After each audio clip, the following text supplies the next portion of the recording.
तन्वानं निजकेलिसौदसरणिं नैसर्गिकीनां गिरां केदारं कविमल्लसूक्तिलहरी सस्यश्रियां शाश्वतम् अंहो वञ्चन चञ्चु किञ्चन भजे काञ्चीपुरीमण्डनम् पर्यायच्च विपाकशासनमणेः पौष्पेशवं पौरुषम् आलोके मुखपङ्कजे च दधति सौधाकरीं चातुरीं चूडालङ्क्रियमान पङ्कजवनी वैरागमप्रक्रिया मुग्धस्मेरमुखी घनस्तनतटी मूर्च्छालमध्याञ्चिता काञ्ची सीमणिकामिनी विजयते काचिज्जगन्मोहिनी यस्मिन्नम्भवत्कटाक्षरजनी मन्देऽपि मन्दस्मित ज्योत्स्ना संस्नपिता भवत्यभिमुखी तं प्रत्यहो देहिनम् द्राक्षामाक्षिकमाधुरी मतबर व्रीडाकरी वैकरी कामाक्षी स्वयमातनोत्यभिसृतिं वामेक्षणेव क्षणम् कालिन्दी जलकान्तयस्मितरुचि स्वर्वाहिनी पातसी प्रौढध्वान्तरुच स्फुटादरमहो सौहित्यसन्ध्योदये माणिक्योपलकुण्डलां शुशिकिनी व्यामिश्रधूमश्रियः कल्याणैकभुवः कटाक्षसुषमाः कामाक्षि राजन्ति ते कलकलरणत्काञ्ची काञ्ची विभूषणमालिका कचभरलसच्चन्द्रा चन्द्रावतंस सधर्मिणी कविकुलगिरश्रावम् श्रावं मिलत्पुलकाङ्कुरा विरचितचिरः कम्पा कम्पातटे परिशोभते सरसवचसां वीची नीची भवन्मधुमाधुरी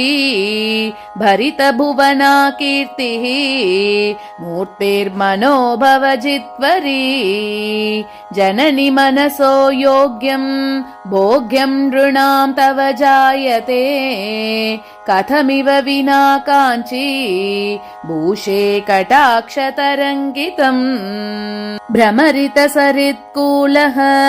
नीलोत्पलप्रभयाभया नतजनतमः कण्डी तुण्डीरसीं निविजृम्भते अचलतपसामेकः पाकः प्रसूनशरासन प्रतिभटमनोहारी नारीकुलैकशिखामणिः मधुरवचसो मन्दस्मेरां मथङ्गजगामिनः तरुणिमजुषत्तापिञ्चाबाः तमः परिपन्तिनः कुचभरनथा कुर्युः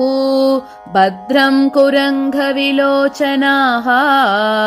कलितकरुणाः काञ्ची बाजः कपालिमहोत्सवाः कमलसुषमा कक्ष्यारोहे विचक्षणवीक्षणाः कुमुदसुकृतक्रीडा चूडालकुन्तलबन्धुराः रुचिररुचिभिस्तापिञ्च श्री प्रपञ्चनचुञ्चवः पुरविजयिनः कम्पातीरे स्फुरन्ति मनोरथाः कलितरतयः काञ्ची लीलाविधौ कविमण्डली वचनलहरी वासन्तीनां वसन्तविभूतयः कुशलविधये भूयासुः मे कुरङ्घविलोचनाः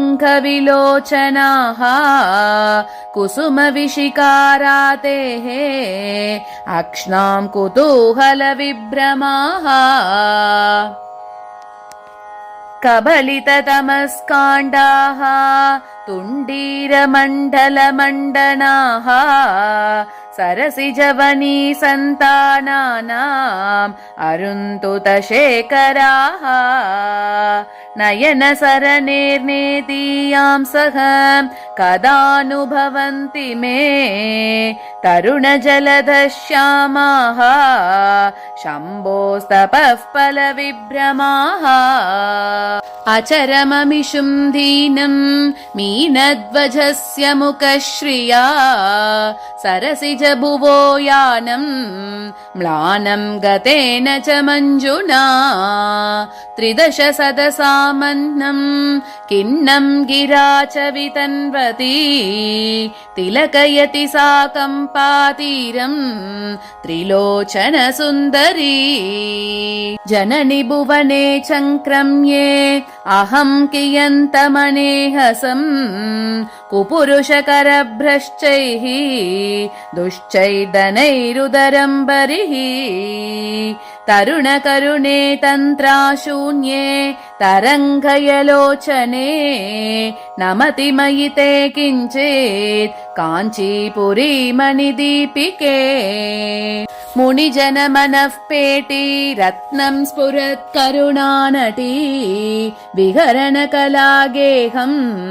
काञ्चीपुरी मणिभूषणम् जगति महतो मोहव्यातेर्नृणां परमौषधम् पुरहरदृशां साफल्यं मे पुरः परिजृम्भता मुनिजनमनोधाम्ने धाम्ने वचोमय जाह्नवी हिमगिरितटप्राग्भाराय अक्षराय परात्मने विहरणजुषे काञ्ची देशे महेश्वरलोचन त्रितय सरसक्रीडा सौदाङ्गनाय नमो नमः मरकतरुचां प्रत्या देशं महेश्वर चक्षुषाम् अमृतलहरीपूरं पारम्बवाक्यपयोनिदेहे सुचरितफलं काञ्चीभाजः जनस्य पचेलिमं हिमशिखरिणो वंशस्य एकं वदं समुपास्महे प्रणमनदिनारम्भे कम्पानदी सकितावके सरसकवितोन्मेषः पूषा सतां समुदञ्चितः प्रतिभटमहाप्रौढ प्रोद्यत्कवित्वकुमुद्वती नयति तरसा निद्रा मुद्रां नगेश्वरकन्यके शमितजडिमारम्भा कम्पातटी निकटे चरी निहितदुरितस्तोमा सोमार्धमुद्रितकुन्तला पलितसुमनो वाञ्छा पाञ्चायुधी परदेवता सफलयतु मे नेत्रे गोत्रेश्वर प्रियनन्दिनी मम तु दिशना पीड्या जाड्यातिरेख कथं त्वया कुमुद सुषमा मैत्री पात्रीवतंसितकुन्तलां जगति शमितस्तम्भां कम्पानदी निलयामसौ श्रयति हि गलत्तन्द्रा चन्द्रावतंस सधर्मिणी परिमल परिपाकोद्रेकं पयोमुचि काञ्चने शिखरिणि पुनर्द्वैती भावं शशिन्यरुणातपम् अपि च जनयन् कम्पोः लक्ष्मीमनं भुनिकोऽप्यसौ कुसुमधनुषः काञ्ची देशे च कास्ति पराक्रमः पुरदमयितुर्वामोत् सङ्कस्तलेन रसज्ञया सरसकविता भाजां काञ्चीपुरोदरसीमया तटपरिसरैर्नैहाराद्रेर्वचोभिरकृद्रिमैः किमिव न तुलामस्म चेतो महेश्वरि गाहते नयनयुगलीमास्माकीनां कथानुपले ग्रहीं विदधति गतौ व्याकुर्वाणा गजेन्द्र चमत्क्रियां मरकतरुचो माहेशाना घनस्तननमृताः सुकृतविभवाः प्राञ्चः काञ्चीवतं सदुरन्दराः मनसि जयशः पारम्पर्यं मरन्दजरीसुवां कविकुलगिरां कन्दं कम्पानदीतटमण्डलम् मधुरललितं मत्कं चक्षुर्मनीषि मनोहरम् पुरविजयिनः सर्वस्वं तत्पुरस्कुरुते कदा शिथिलिततमोलीलां नीलारविन्दविलोचनां दहनविलसत्पालां श्रीकामकोटिमुपास्महे करधृतलसच्चूलां कालारिचित्तहरां परां मनसि च कृपालीलां लोलालकामलिकेक्षणाम् अलालीलाशाला कविकुलवच कैरववणी शरज्योत्स्नाधारा शशधर शिशुश्लाक्यमुकुटी पुनीतेन कम्पा पुलिनतट सौहार्दतरला गता चक्षुर्मार्गम् कनकगिरिदानुष्कमहिषी नमस्थानं रेभ्यः स्तनगरिमगर्वेण गुरुणा